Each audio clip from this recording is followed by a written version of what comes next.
आज के इस वीडियो में हम एंजाइम और एंजाइम को कैसे कैटेगराइज किया गया है और एंजाइम के क्लासिफिकेशंस की बात करेंगे। तो एंजाइम जो टर्म है ये कोहने ने दिया था, जिसका मतलब होता है ईस्ट। तो जैसा कि हमें पता है एंजाइम्स प्रोटीन होते हैं। ये स्टेटमेंट हम लोगों ने बहुत बार सुना होगा कि almost all enzymes are protein except ribozyme. तो राइबोजाइम क्या है? आरएनए है। इसे एंजाइम इसलिए बोलते हैं क्योंकि ये कैटेलिस्ट का काम करता है। कैसे? जैसे कि 28S आरएनए, ये जो है ये पेप्टाइडल ट्रांसफरेज एक्टिविटी करता है। कहने का मतलब ये है कि ये जब ट्रांसलेशन होता है, जब प्रोटीन का फॉर्मेशन होता है, तो दो एमिनो एसिड पास पास आते हैं। तो पहले का एमिनो एसिड का COH और दूसरे का NH2 ग्रुप को पास पास लाता है और उसका पेप्टाइड बॉन्ड क्रिएट करवाता है। अब SNRNA ये RNA को काटता है। वो भी कैसे काटता है? अंदर से काटता है। इसलिए हम बोलते हैं इसे इंडोन्यूक्लियस एक्शन होता है SNRNA का। तो इसे याद करने का सिंपल तरीका है, S से हो गया सीजर। अब कुछ एंटीबॉडी होते हैं जो कि एंजाइम की तरह काम करते हैं, तो उसे हम क्या बोलते हैं? एंजाइम। अब यहाँ पे हम बात करें एंजाइम्स, ये बायोलॉजिकल कैटेलिस्ट होते हैं। कैटेलिस्ट एक केमिस्ट्री में भी होता है, वो आउटसाइड द लिविंग बॉडी होता है, लेकिन कैटेलिस्ट का मतलब सेम होता है। जैसे कि ये लिविंग बॉडी में जो कैटेलिस्ट होगा उसे बायोलॉजिकल कैटेलिस्ट बोलेंगे। और कैटेलिस्ट का काम ये होता है कि कोई भी केमिकल रिएक्शन है उसके रेट को बढ़ा देते हैं, उसके वेलोसिटी को बढ़ा देते हैं, उसको स्पीड को बढ़ा देते हैं बिना खुद में कोई चेंज लिया हुए। कहने का मतलब ये है कि ओवरऑल प्रोसेस के बाद जैसा हमने कैटेलिस्ट को डाला था वैसा ये वापस मिल जाएंगे। अब हमें पता है कि एंजाइम्स ये थर्मोलेबाइल होते हैं, मतलब हीट के लिए सेंसिटिव होते हैं। कोई भी एंजाइम हो वो स्पेसिफिक होता है अपने एक्शन में, और ये इनका स्पेसिफिक इनके एक्शन में इसलिए होता है क्योंकि उनके ऊपर एक स्मॉल रीजन में एक गड्ढा प्रेजेंट होता है, जिसे हम क्रेबाइफेज बोल सकते हैं या पॉकेट्स बोल सकते हैं, जिसे हम एक्टिव साइट्स का नाम देते हैं, या इसे हम सबस्ट्रेट बाइंडिंग साइट बोलते हैं या कैटालाइटिक साइट बोलते हैं। ये वही साइट है जहाँ पर सबस्ट्रेट बाइंड होता है और सबस्ट्रेट कन्वर्ट होता है प्रोडक्ट में। अब एंजाइम को जो दो कैटेगरी में बांटा गया है, पहला कैटेगरी है सिंपल। जैसे सिंपल एंजाइम, अब हमें पता है कि कोई भी एंजाइम वो प्रोटीन का बना होता है। तो ये देखिए जो सिंपल एंजाइम होगा वो खाली प्रोटीन का बना होता है, और जो कॉम्प्लेक्स एंजाइम होता है ये भी प्रोटीन का बना होगा, और इसे नॉन प्रोटीन पार्ट भी चाहिए खुद के एक्शन के लिए। तो कॉम्प्लेक्स एंजाइम को हम होलो एंजाइम, मतलब पूरा एंजाइम, होलो मतलब आप समझिए पूरा होता है। तो इसमें जो प्रोटीन पार्ट हो गया इसे हम क्या बोलना है? एपो एंजाइम बोलना है। और नॉन प्रोटीन पार्ट यहाँ पे ऑर्गेनिक हो सकता है या तो इनऑर्गेनिक हो सकता है। इनऑर्गेनिक जैसे हमें पता है कि मेटल हो जाता है इनऑर्गेनिक में, तो यहाँ पे हम जो मेटल है इसे हम क्या बोलेंगे? कोफैक्टर बोलेंगे, या हम प्रोस्थेटिक ग्रुप बोलेंगे। तो कोफैक्टर कब बोलेंगे? जब मेटल लूजली बाउंड होगा प्रोटीन पार्ट से, ठीक है, तो इसे हम कोफैक्टर बोलेंगे। लेकिन जब मेटल स्ट्रांगली बाउंड होगा, मतलब टाइटली बाउंड होगा प्रोटीन पार्ट के साथ, तो इसे हम प्रोस्थेटिक ग्रुप बोलेंगे। अब ऑर्गेनिक अगर होगा, अगर नॉन प्रोटीन पार्ट अगर ये ऑर्गेनिक हुआ तो इसे हम क्या बोलेंगे? को एंजाइम बोलेंगे। तो होलो एंजाइम को हम लिख सकते हैं कि holoenzyme is equal to apoenzyme plus cofactor, या हम क्या लिख सकते हैं? Apoenzyme plus coenzyme. अब यहाँ पे हम देखते हैं कि जो मेटल है कौन से एंजाइम्स के लिए ज़रूरत है। जैसे कि अगर हम जिंक की बात करें तो यहाँ पे इसे हम जनक से याद रखेंगे, ZnAAC। तो ए से क्या हो गया? जैसे एल्कलाइन फॉस्फेटेज हो गया, अल्कोहल डिहाइड्रोजिनेज हो गया, तो इनको काम करने के लिए जिंक का ज़रूरत पड़ेगा। सी से carbonic anhydrase and carboxy peptidase को जो है जिंक का ज़रूरत पड़ता है इनके नॉर्मल फंक्शनिंग के लिए। अब मैग्नीशियम की हम बात करें तो इसको याद रखेंगे HMP से। तो HMP में क्या आता है? H से हो गया हेक्सोकाइनेज, M से म्यूटेज, और P से फॉस्फोट्रांसफरेज या फॉस्फोहाइड्रोलेज। अब आयरन की अगर हम बात करें तो ये कहाँ है? ट्रिप्टोफान पायरोलेज में और परऑक्सीडेज में है। अब यहाँ पे हम बात करें, ये जो हमारा ETF होता है ना, उसमें जैसे कि NADH डिहाइड्रोजिनेज जो कॉम्प्लेक्स फर्स्ट है, और सक्सिनेट डिहाइड्रोजिनेज जो कॉम्प्लेक्स सेकेंड है, तो उसमें उसको भी आयरन चाहिए होता है। अब यूरिया, तो यूरिया को याद रखेंगे निकल, जैसे यूरिया निकल गया। और उसके बाद हम कॉपर की अगर बात करें तो साइटोक्रोम C ऑक्सीडेज, ये कॉम्प्लेक्स 4 में होता है। इसके बाद यहाँ पे एक अच्छा ये बनता है टायरोसिनेज, जो कि मिलेनियम के सिंथेसिस में ज़रूरी होता है, तो उसमें भी कॉपर आयन का ज़रूरत पड़ता है। इसके बाद यहाँ पर लेफेल ऑक्सीडेज जो कि मेंके डिजीज में काम में आता है। इसके बाद एक है सुपर ऑक्साइड डाइम्यूटेज। कुछ एंजाइम्स होते हैं जिन्हें कोएंजाइम्स की ज़रूरत पड़ता है उनके फंक्शनिंग के लिए। तो यहाँ पे कोएंजाइम्स की अगर हम बात करें, जैसे कि एटीपी बोल लीजिए या जीटीपी हो गया, तो जो एंजाइम के आगे पीछे काइनेज लगा होगा उन्हें एटीपी या जीटीपी चाहिए। या फाड या नाद ये किसे चाहिए? डिहाइड्रोजिनेज वाले एंजाइम को चाहिए।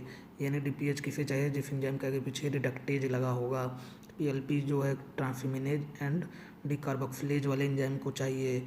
और बायोटीन जो है कार्बोक्सिलेज वाले एंजाइम को चाहिए। बायोटीन जहाँ पर होगा वहाँ पे हमें एटीपी ज़रूर ही चाहिए। अब यहाँ पे हम देखते हैं कैसे क्लासिफाई किया गया है एंजाइम्स को IUPAC द्वारा। तो IUPAC क्या है? इसका फुल फॉर्म है international union of biochemistry. IUPAC से हो गया मॉलिक्यूलर बायोलॉजी। तो IUP ने जो है डिवाइड किया था एंजाइम्स को 6 क्लासेज में। अब और अभी जो है एक नया जोड़ा गया है, तो टोटल 7 क्लासेज हो गए हैं। अब यहाँ पे हम याद करने का इसका सिंपल ट्रिक है, ओ तेरी हाईली आइसोमर लगे। तो ओ से ऑक्सीडो रिडक्टेज, तेरी से ट्रांसफरेज, हाई से हाइड्रोलेजेस, लाई से लाइजेस, आइसोमर से आइसोमरेज और लगे से लाइगेज। तो ये जो 7वां क्लास है इसका नाम है ट्रांसलोकेजेज। तो जैसा कि नाम ही बता रहा है कि ये क्या करेगा? ट्रांसफ़र करेगा कैल्शियम, मतलब कि आयंस को और कंपाउंड्स को जो है सेल मेम्ब्रेन के इस पार से उस पार करेगा। अब यहाँ पे हम बात करेंगे ऑक्सीडो रिडक्टेज की सबसे पहले। तो ऑक्सीडो रिडक्टेज जैसा कि नाम ही बता रहा है, यहाँ पे एंजाइम क्या करने वाला है? ऑक्सीडेशन और रिडक्शन रिएक्शन कराने वाला है सबस्ट्रेट में। तो अब हम बात करते हैं इसके अंदर सब क्लासेज कौन कौन सी हैं। तो इसका सब क्लासेज पढ़ने से थोड़ा इजी हो जाएगा। तो इसे याद करने का तरीका है डू PCR। ठीक है, तो डी से हो गया डिहाइड्रोजिनेज, ओ से हो गया ऑक्सीडेज, और एक ओ से हो गया ऑक्सीजनेज, पी से पेरिऑक्सीडेज, सी से कैटेलेज एंड आर से रिडक्टेज। अब यहाँ पे जिस एंजाइम के नाम के पीछे डिहाइड्रोजनेज लगा होगा तो वो क्या करेगा? H+ को रिमूव करने वाला है, नाम ही बता रहा है। और अगर ये H+ को रिमूव करेगा तो उसे कौन एक्सेप्ट करेगा? कोएंजाइम। तो यहाँ पे NAD+ किस में कन्वर्ट हो जाएगा? NADH में। हम देखेंगे ऑक्सीडेज, तो ऑक्सीडेज क्या करेगा? हाइड्रोजन तो निकालेगा, पर ये हाइड्रोजन निकालने के बाद ऑक्सीजन को देगा। तो जैसा कि हम देखते हैं साइटोक्रोम सी ऑक्सीडेज जो एंजाइम होता है, जो कॉम्प्लेक्स 4 में होता है, वो ये काम करता है। तो इसे हम इस तरीके से याद रख सकते हैं, ऑक्सीजन को दे, जैसे ऑक्सीडेज है ना, तो ऑक्सीजन को दे। अब एक होता है ऑक्सीजनेज, तो नाम ही बता रहा है कि ऑक्सीजन को ऐड करना है, सबस्ट्रेट में ऑक्सीजन को ऐड कर दीजिए। इसके बाद जैसे कि यहाँ पे मोनो ऑक्सीजनेज होगा तो एक ऑक्सीजन ऐड करिए। अगर डाई ऑक्सीजनेज होगा, एंजाइम के मतलब आगे पीछे नाम लिखा होगा डाई ऑक्सीजनेज, तो यहाँ पे 2 ऑक्सीजन ऐड करना है। अब इसके बाद एक होता है पेरोक्सीडेज, और इसके बाद एक होता है कैटेलेज। कैटेलेज जो है ये H2O2 को खा जाता है। रिडक्टेज, तो यहाँ पे रिडक्टेज का मतलब ये है कि रिडक्शन कराना है, मतलब कि H+ जोड़ना है। तो जो एंजाइम के आगे पीछे रिडक्टेज लगा होगा तो वो क्या करेगा? H+ को सबस्ट्रेट में जोड़ेगा। और तो ये H+ जोड़ने के लिए हमें यहाँ पे NADH चाहिए ना। अब हम बात करेंगे ट्रांसफरेज की, जैसा कि नाम ही बता रहा है कि इसमें जो है हमें ट्रांसफ़र करना है फंक्शनल ग्रुप का। तो कौन को कहाँ से कहाँ ट्रांसफ़र करना है? तो हमें जो एक सबस्ट्रेट से दूसरे सबस्ट्रेट में ट्रांसफ़र करना है। तो यहाँ पर हम जैसे एक अमीनो एसिड से अमाइन ग्रुप का ट्रांसफ़र कर सकते हैं, ATP से फॉस्फेट का ट्रांसफ़र करेंगे। इसके बाद इनऑर्गेनिक फॉस्फेट से हम फॉस्फेट का भी ट्रांसफ़र कर सकते हैं।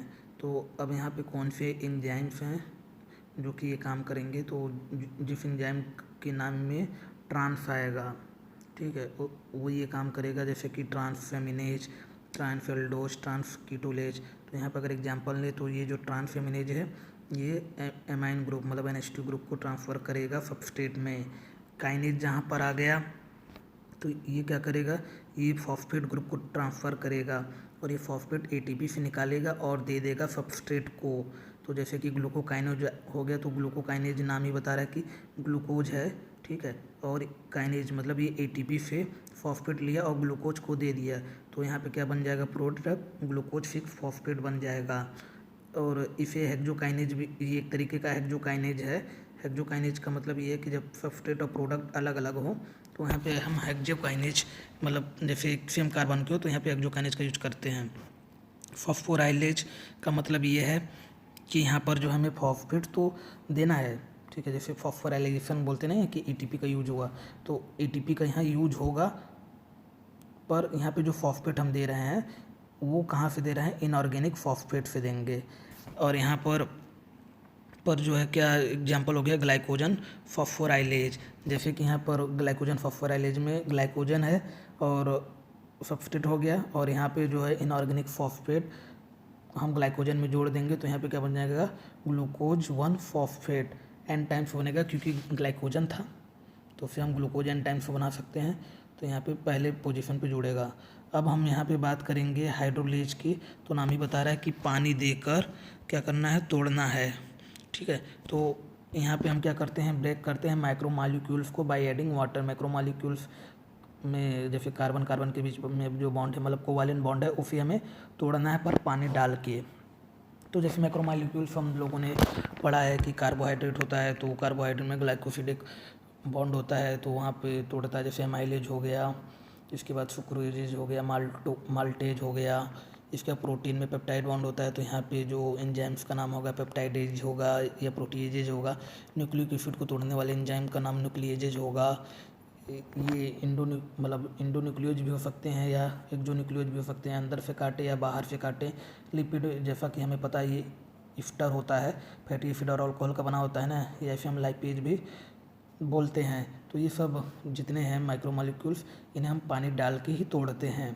अब यहाँ पे 2 एग्जांपल हमें और याद करने हैं, एक आर्जिनेज हो गया और फॉस्फेटेज। तो आर्जिनेज जैसे कि यूरिया साइकिल में हम यूज करते हैं, तो यहाँ पे यूरेज भी आ जाएगा काम में। अब यहाँ पे देखिए फॉस्फेटेज, तो जहाँ पे फॉस्फेट पूरा आ जाए ना, उसके आगे एज लगा हो, तो यहाँ पे कहने का मतलब ये है कि फॉस्फेट को हटाना है, ठीक है, पानी डाल के फॉस्फेट को हटाना है। जैसे कि यहाँ पे जो फॉस्फेट निकलेगा वो इनऑर्गेनिक फॉस्फेट के रूप में बाहर आ जाएगा। अब यहाँ पे हम बात करेंगे लाइज। लाइज में हमें क्या करना है, तोड़ना तो है, हाइड्रोलेज में भी तोड़ना था, इसमें भी तोड़ना है, लेकिन इसमें बिना पानी डाले हुए तोड़ना है। तो अगर हम तोड़ रहे हैं तो यहाँ पे हमें 2 प्रोडक्ट मिलेगा, जैसे कि हाइड्रोलेजेज में भी मिला था 2 प्रोडक्ट, यहाँ पे भी 2 प्रोडक्ट मिलेगा। पानी नहीं डालना है इसलिए यहाँ पर डबल बॉन्ड का फॉर्मेशन होगा।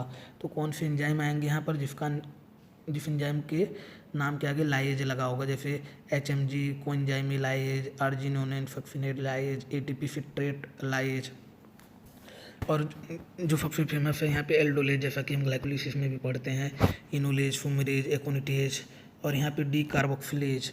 तो ये जो डी कार्बोक्सिलेज एंजाइम होगा, इसमें मतलब कोई अमीनो एसिड है, वहाँ पे अगर वहाँ से ये क्या करेगा, CO2 को उड़ाता है, तो ये डी कार्बोक्सिलेज वाला आ जाएगा।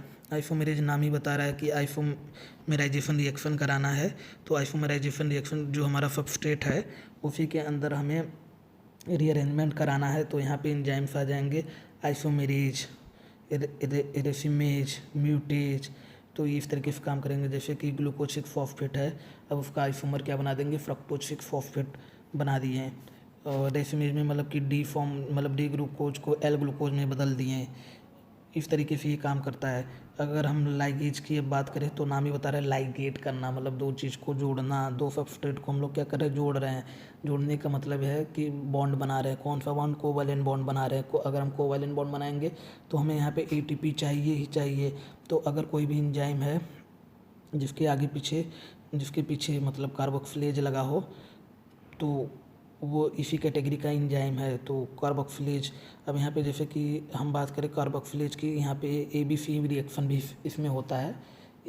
ABC रिएक्शन का मतलब ये है कि इस कार्बोक्सिलेज के लिए हमें क्या क्या चाहिए, A से ATP, B से बायोटीन कोएंजाइम है, और C से कार्बन डाइऑक्साइड, क्योंकि कार्बोक्सिलेज है तो यहाँ पर ये हो गया। तो जैसे कि एसिटिल कोएंजाइम कार्बोक्सिलेज में जो एसिटिल है कंपाउंड, 2 कार्बन का कंपाउंड है, वहाँ पर हमें क्या जोड़ना है, कार्बन मतलब CO2 को जोड़ रहे हैं। अब ये तो इसका एग्जांपल हो गया। अब सिंथेटेज, यहाँ पे देखिए E आता है, A वाला नहीं E, ठीक है। तो इसे भी जो है ATP का ज़रूरत होता है। तो जिस एंजाइम के पीछे सिंथेटेज लगा हुआ, जैसे ग्लूटामाइन सिंथेटेज हो गया, कार्बोमिल फॉस्फेट सिंथेटेज हो गया, तो ये सब को एटीपी चाहिए। और एक हमारे पास होता है एंजाइम जिसके पीछे सिंथेटेज लगा होता है, उसे एटीपी नहीं चाहिए होता है। ये इफ ग्रुप का मतलब ये इफ क्लास का नहीं मेंबर होता है।